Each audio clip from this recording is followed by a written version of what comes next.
నీకు నమస్కరించి నీకు నమస్కరించి నీకు నమస్కరించి పూజింతు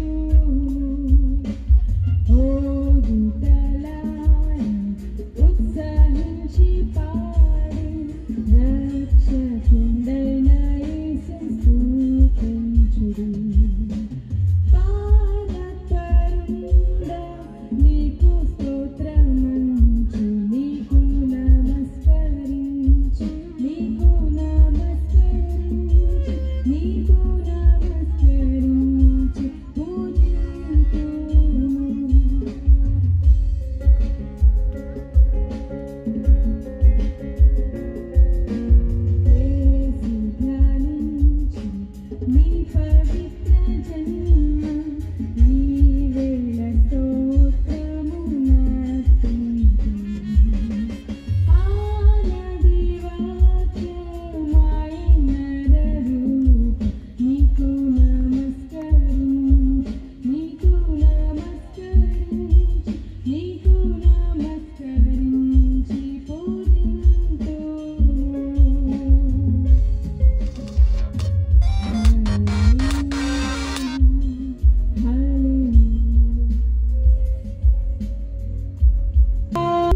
సన్నిధిని మా మధ్యలో ఉంచి ప్రభువా అనేకమైన కార్యక్రమాలు ప్రభువా నీ నామ మహిమార్థమై జరిగాయని నమ్ముచున్నాం.